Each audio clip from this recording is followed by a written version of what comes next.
Je tiens dans mes mains ce qu'on pourrait appeler ni plus ni moins que la crème de la crème des stations d'accueil, la Rolls-Royce des stations d'accueil, tout du moins chez HP, la HP Thunderbolt G4 Dock en version 280 watts, c'est-à-dire que là on a le combo de câbles, c'est-à-dire qu'on a deux câbles, un pour l'alimentation, un pour relier, on va dire, la partie réplicateur de port grâce au câble USB type C. Et bien dans cette vidéo je vais vous détailler le nombre de connecteurs qu'il y a dans cette station d'accueil, et il y en a partout, je crois, à part dessous et dessus, sinon les quatre coins ont des connecteurs. Allez, on l'ouvre ensemble après le jingle.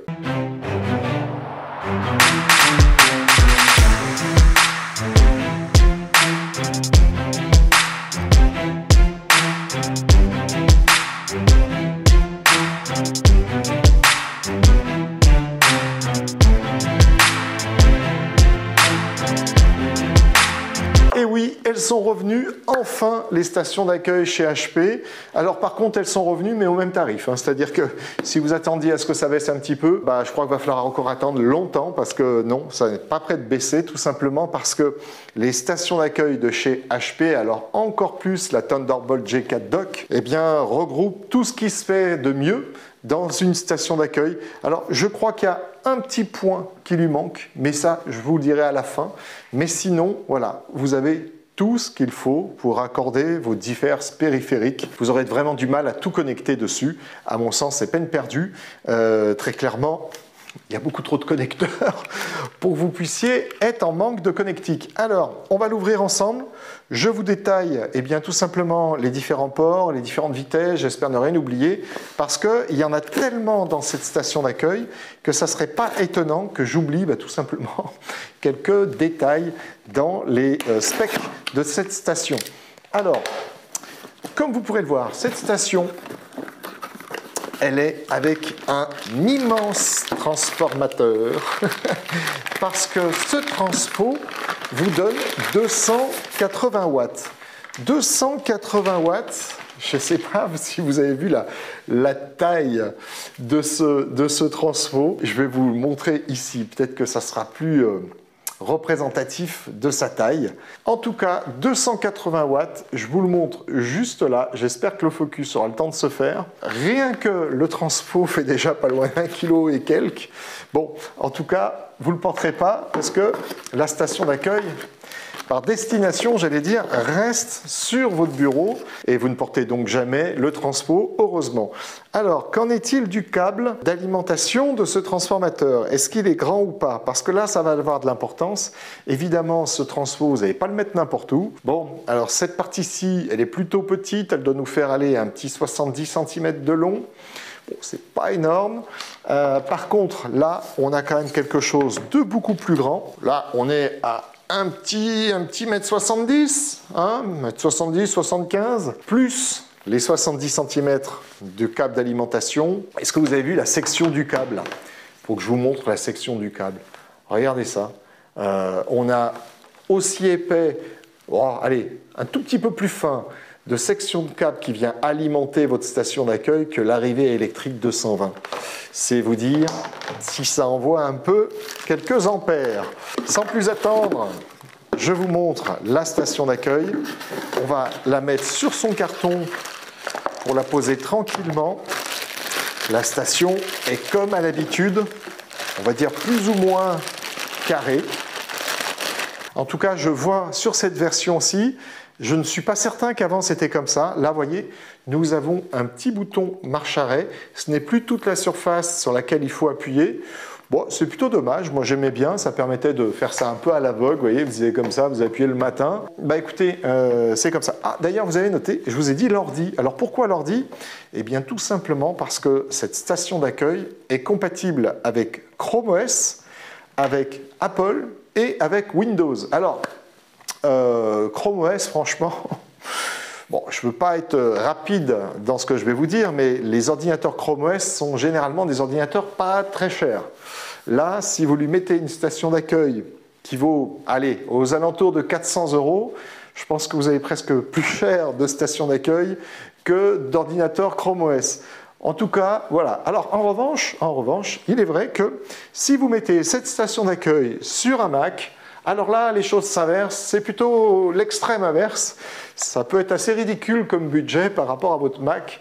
Après, ça dépend quel Mac vous avez acheté, mais il est vrai que chez Apple, on n'a pas vraiment la même gamme de prix qu'en Chrome OS. Donc là, ça peut valoir le coup d'acheter cette station d'accueil parce que vraiment, quel que soit, on va dire, votre type d'ordinateur, eh bien, cette station d'accueil est topissime. Alors, première chose qu'on remarque tout de suite, c'est ce connecteur double, vous voyez, qui est aimanté. Alors ça, c'est vraiment depuis les toutes premières générations que l'on a ça, en tout cas, dès qu'on a eu les combos.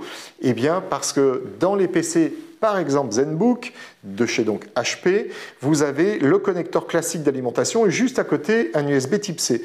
Ben, vous clipez les deux et vous avez donné la puissance par le câble d'alimentation qui est ici, qui évite de donner trop de puissance dans le câble USB type C. Et puis si vous avez un ordinateur qui ne disposerait pas tout simplement de cette prise d'alimentation, ben, vous lui branchez uniquement l'USB type C et vous avez et l'alimentation et le raccordement à la partie réplicateur de port de cette station d'accueil. Donc ça, c'est plutôt sympa, 2 en 1. Quelle que soit la marque de votre ordinateur, vous devriez pouvoir de toute façon alimenter votre PC tant que vous n'excédez pas 230 watts, parce que c'est une référence 280, mais en fait, ce qu'elle est capable de vous restituer, c'est 230 watts. 230 watts, je pense que vous couvrez à peu près n'importe quel type d'ordinateur, même les plus consommateurs. Alors, c'est parti, je vous montre eh bien, les connecteurs de cette station d'accueil. On va faire le devant, ça sera très rapide. Le devant, vous avez un USB type C. L'USB type C que vous avez devant, donc c'est un 10 gigabits. Donc 10 gigabits, USB 3.2 Gen 2, 10 gigabits. Bon, il faut vouloir connecter un petit connecteur ici. Franchement, c'est pas ce qu'il y a de plus pratique parce que généralement, cette station d'accueil se trouve à l'arrière de votre ordinateur portable, parce que c'est souvent sur un portable qu'on va mettre ce genre de station. Il faut aller viser après, hein, entre un petit peu de bazar sur le bureau ou alors l'écran pour un peu que vous l'ayez laissé ouvert. Il faut aller viser pour aller mettre quelque chose dans ce port-là. Après, ça peut être quelque chose qui reste à demeure en permanence. Vous branchez quelque chose ici. Bon, pourquoi pas. À gauche de la station d'accueil, vous pouvez y retrouver un petit port, je pense, assez indispensable au vu du prix de la station d'accueil. C'est un port Kensington, vous voyez, c'est l'endroit où vous allez mettre votre câble anti-vol et je vous conseille d'en mettre un selon après l'endroit où vous êtes, mais à pas loin de 400 €, la station d'accueil, c'est sûr que même si le portable n'était pas là, la station d'accueil peut rester quelque chose d'intéressant. Après, vous avez un port USB 3, alors USB 3.2 de Gen 2, mais de type A. Donc on n'est pas en USB type C, de type A. Donc là, on a un 10 gigabits seconde et vous pouvez également y mettre un appareil qui a besoin de puissance, c'est-à-dire une alimentation, car il est capable de vous donner jusqu'à 7,5 watts. Bon, c'est pas bien violent, mais enfin sur un port USB A, ça peut être largement suffisant. Donc là, on est sur la partie gauche de la station d'accueil. Et bien sur cette partie gauche, on retrouve un port USB type A. Donc c'est de l'USB 3.2 de Gen 2 en 10 gigabits et il peut également charger en 7,5 watts. Allez, on passe, j'allais presque dire à l'essentiel. En tout cas, là où vous avez énormément de connecteurs. À l'arrière, on a 2 ports USB type A, mais en 3.2 Gen 1, donc nous sommes qu'à 5 gigabits seconde. Alors je pense que HP a fait le choix de les mettre derrière tout simplement parce que c'est moins accessible.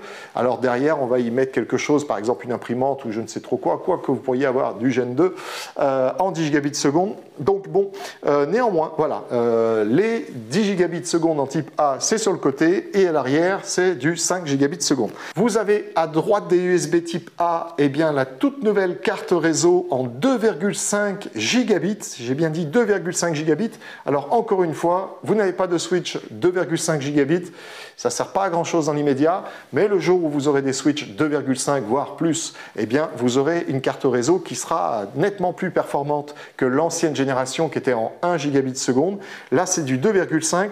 Cette carte réseau en plus est Wake Online et elle est vPro, donc ça veut dire que vous allez pouvoir réveiller l'ordinateur qui se trouve derrière pour mettre à jour bien tout simplement son BIOS ou faire une opération de maintenance. Bref, tout ce qu'on peut vouloir faire en administration informatique. Elle gère également le e-tag, donc c'est-à-dire que vous allez pouvoir taguer tout simplement cet équipement pour pouvoir le reconnaître au sein d'un parc. Juste en dessous, c'est là où vous allez mettre la grosse alimentation de 280 watts. Vous avez juste en dessous deux ports DisplayPort en 1.4, donc vous pourrez mettre des écrans 4K. On reviendra sur la fin de vidéo sur toute cette partie-ci parce que là, ça va être un petit peu dense au niveau des ports, des résolutions qui sont possibles. Vous allez voir qu'il y a quand même beaucoup de choses. Vous avez ici un USB type C qui est lui Thunderbolt 4. Là aussi, vous allez pouvoir connecter un écran. Ici, un port HDMI qui lui est en 2.0. Je vous le donne en 1000. Encore un autre écran. Et on termine ici avec un USB type C 3.2 Gen 2 DisplayPort. Donc vous l'aurez compris, on peut brancher beaucoup d'écrans sur cette station d'accueil, jusqu'à 4 écrans. Et alors, les résolutions, ça va dépendre un petit peu du type d'affichage que vous voulez avoir, du type d'écran que vous aurez. Bref, c'est assez dense. Alors, c'est là où forcément, je vais en oublier parce que j'ai 2 pages où il n'y a que ça. Alors, ce qu'il faut retenir, c'est selon la génération de vos écrans, si vous êtes en DisplayPort 1.4, vous allez pouvoir brancher jusqu'à 4 écran 4K en 60 Hz. Et puis si vous êtes en DisplayPort 1.3 ou 1.2 au niveau de vos écrans, puis alors en plus si vous m'avez fait un pudding en termes d'écran, voilà, ça va être très compliqué de vous répondre, mais en tout cas voilà, si vous êtes en 1.3 ou 1.2, ça sera soit 3, soit un écran 4K en 60 Hz, et puis les autres seront en Full HD ou en HD, toujours en 60 Hz. Vous avez 2 pages chez HP qui vous décrivent précisément les résolutions et les types de DisplayPort ou de HDMI que vous allez pouvoir utiliser, et en fonction, vous allez pouvoir brancher 1, 3 ou 4 écrans 4K, et puis les autres, ça sera du best effort selon la génération de vos écrans. Il n'y a pas de magie de toute façon, c'est le couple station d'accueil plus vos écrans qui va faire que vous pourrez brancher un certain nombre. Maintenant, cette station d'accueil va être connectée à un ordinateur neuf, avec des écrans neufs, avec un PC neuf. Donc, évidemment, tout sera dans la bonne génération, c'est-à-dire en DisplayPort 1.4. Il se trouve que le client n'a pas besoin de 4 écrans, mais de 2. Donc, il aura ces 2 écrans en 4K 60 Hz.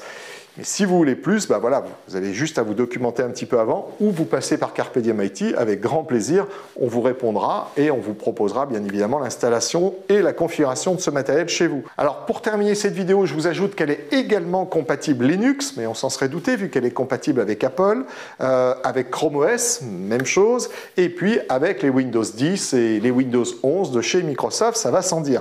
Elle intègre aussi tout un tas de technologies pour éviter de vous faire pirater votre station d'accueil, ou en tout cas vous avez des logiciels qui sont packagés avec, qui vont résister à des attaques informatiques.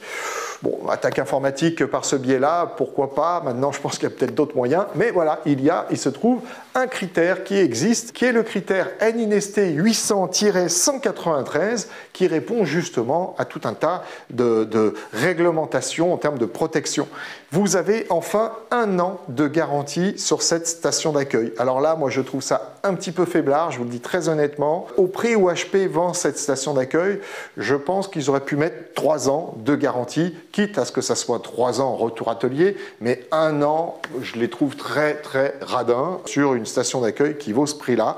Alors, je vous encourage et nous encourageons nos clients à acheter des extensions de garantie, même sur des stations d'accueil, parce que voilà, ça peut quand même être assez cher à réparer ou voire même à jeter, c'est quand même un petit peu dommage. Alors, vous pouvez avoir 3 ans ou 5 ans de garantie sur les stations d'accueil de chez HP, et puis après, vous avez des échanges qui sont facilités selon le type de care pack qui est souscrit. Je crois que cette fois-ci, je vous ai tout dit. Si vous avez des questions, si vous avez des besoins, eh bien, pour les questions, vous pouvez les mettre en commentaire. Et puis pour les besoins, vous pouvez nous contacter. Nos coordonnées sont juste au-dessus.